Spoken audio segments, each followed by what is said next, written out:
Hi guys! Good morning at welcome sa Kabayan Hotel! So, ayan guys, sa video na to ay itour ko kayo sa kanilang family team room. Kaya, i-feature ko sa inyo kung ano ba yung nasa family team room. Though, na-i-vlog ko naman na to, pero syempre, ayan, i-vlog natin siya ulit. So, ayan guys, samahan niyo ako ngayon na itour ulit kayo sa kanilang family team room.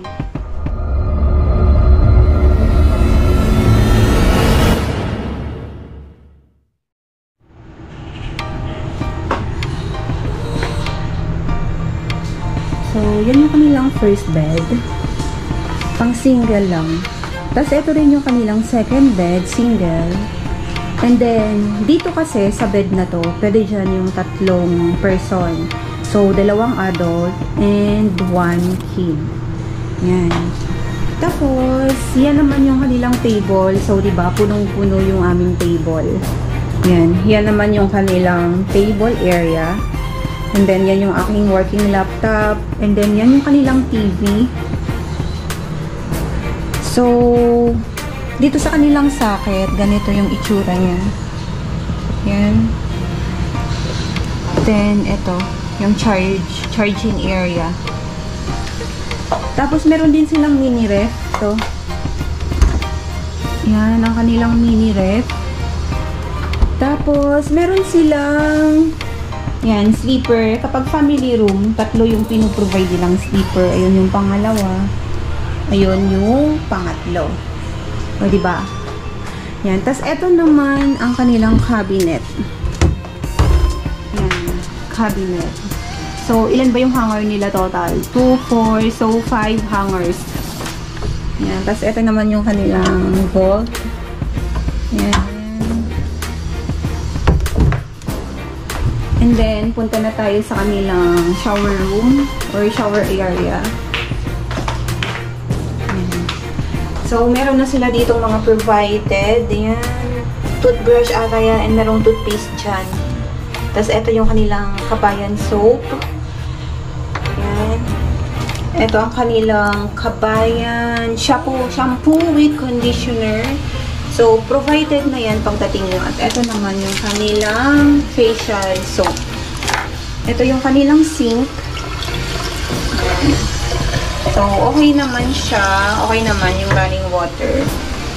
Ito yung kanilang toilet na mayroong tissue. Ayan. So, tamang-tama lang siya for single person. Single person lang talaga yan. So, tama lang din yung kanyang spacing. Tapos, ito yung kanilang shower. So, meron na yung hot and cold. Yan. O, diba? Malakas yung kanyang tubig. Yan. Hot and cold na yan. So, depende na lang sa niya. So, ito yung hot, ito yung cold. Then, syempre, nagdala na kami ng sarili naming mga shampoo and sabon. Pero pwede nyo rin gamitan yung pre-provide ni Kabayan. So, maliit lang din to, no? Yan, no? Yan, maliit lang yung kanyang space. Pero yung space naman dito, malaki. Yung higaan, yung kanilang area. Malaki siya. Malaki yung family team room. So, yan guys. So, kung gusto nyo mag-book sa Kabayan Hotel, then, tingnan nyo lang siya sa aking description. Tapos yung kanilang charging area, ilan ba lahat sila? So, yan yung una. Yan yung unang charging area. Meron pa silang Holy Bible at nakakalat na medyas. So, yan. Kung meron kayong kailangan, yan, tawag lang kayo dyan for cleaning, hingi ng tissue, tapon ng basura. Tapos, eto yung kanilang pangalawang charging area. Diba? Meron pa silang, patungan. At eto naman yung pangatlo, pang-apat, dito, 4, 5. So, bale 5 charging port. Yan. Tapos meron silang salamin dito. Hi! And then, another salamin dito. Hi! Hi! Yan. Diba? Maganda dito yung salamin nila. Yung salamin nila dito, actually, nakakaganda eh. Yan. And then, yung aircon nila, yan, maganda naman kasi malamig siya. Tapos, yan, for relaxing, malaki din yung kanilang TV. And then, ito yung aming breakfast. Yan, tinake out namin. Yan. So, pwede yung i-take out yung breakfast, no? Yan. So, ayan lang, guys. So, that's for today lang muna ng aking video. Hi guys! Dito naman ay ipakita natin ang labas at paligid ng Kabayan Hotel. So, pakita natin yung labas ng Kabayan Hotel. Yan. So, ayan guys, nandito kami ngayon sa labas ng Kabayan Hotel. So, yan yung kanyang MRT station. At dun yung entrance. So, sa likod niyan yung and then, yung mga jeepneys, kung makikita nyo, meron dyang pa Mall of Asia. So, etong Kabayan Hotel, yung Kabayan Hotel ay situated siya sa EDSA, which is yung public transportation ay very available. So, makikita nyo yung MRT station. So, available rin yung mga taxi, jeepney, papuntang Mall of Asia. Katabi ng MRT station, yung LRT station naman dyan, or yung tinatawag na Light Rail Transit. So, sa previous vlog ko kasi, merong nagtanong kung malapit daw ba to sa mga tusok-tusok na pagkain. So, meron siya actually dyan guys, sa ilera niyan. Nandyan yung mga tusok-tusok, tapos mga turo-turo na food. Katabi rin niya dyan yung Chowking, Jollibee, tapos yung Metro Point. Tapos kung naghahanap naman kayo ng salon, merong salon dyan, yung salon area.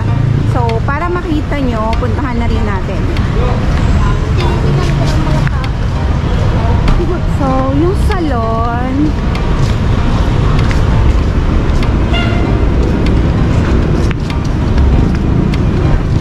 ayan guys, yung street glam.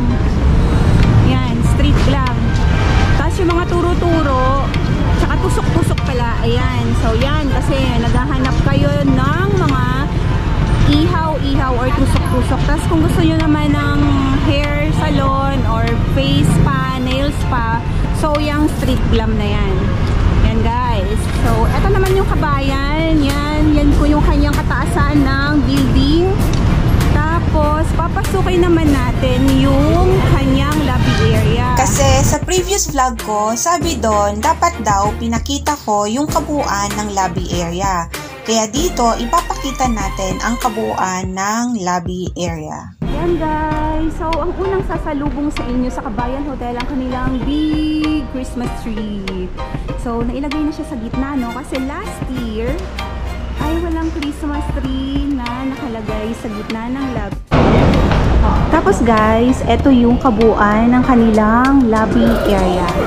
Yan, o diba? Dito sa Kabayan Hotel, malaki yung kanilang lobby area. Tapos, ang kagandahan pa dito, dahil meron na silang ATM machine. Ayan, so pwede siya for BPI debit card holders, free cash withdrawals, and free balance inquiry. O diba? For the safety of the tenants ng Kabayan Hotel, naglagay na sila dyan ng ATM.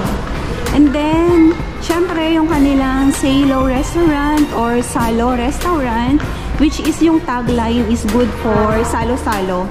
Salo Restaurant or Salo-Salo para sa mga family. Oh, di ba guys? Tapos, na tayo sa ating family team room. So, bale, yung room namin ay nasa second floor lang, kaya ginamit na lang namin yung stairs. And then, dito, makikita din natin yung hallway or pathway ni Kabayan Hotel. So, sa previous vlog ko, nung nag-tour din kami dito, ay pinakita ko din tong second floor area. Medyo malawak lang yung kanilang hallway or pathway, kaya medyo nakakalito. Kasi compare sa other hotel, yung mga hallway nila ay hindi masyadong mahaba, tapos hindi rin nakakalito. So, dito, pero maganda, no? Maganda dito sa Kabayan Hotel. Kasi parang merong challenge yung paghahanap mo ng iyong room dahil nga combination ito ng Old Kabayan at ng New Kabayan Hotel.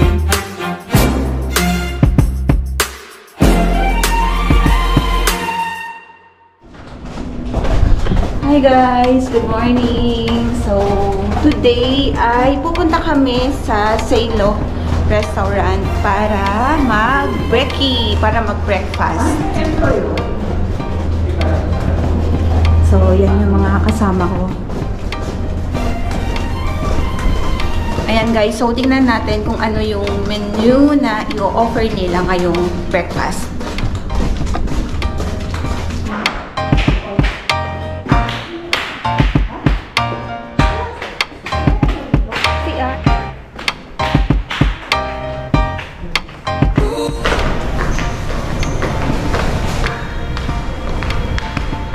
Yan ang kanilang Salo Restaurant or Salo Restaurant. Di ko din alam kung paano nila natawag to.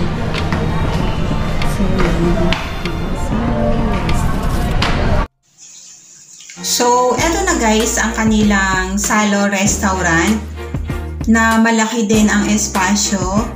Marami chairs and tables, kaya naman talagang kayang i-accommodate yung tenant ni Kabayan. Dito naman makikita natin yung kanilang free coffee, which is barako yan, pero tamang-tama lang din yung tapang. And then, ikaw na yung bahalang magtimpla. So, meron din silang available na creamer at sugar at stirrer.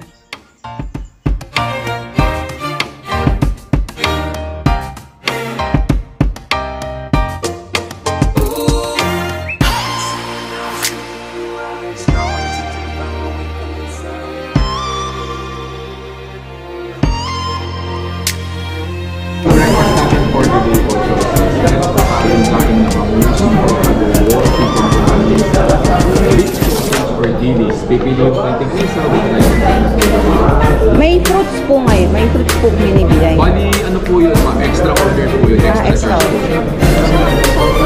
Chicken hotdog. Chicken longganisa.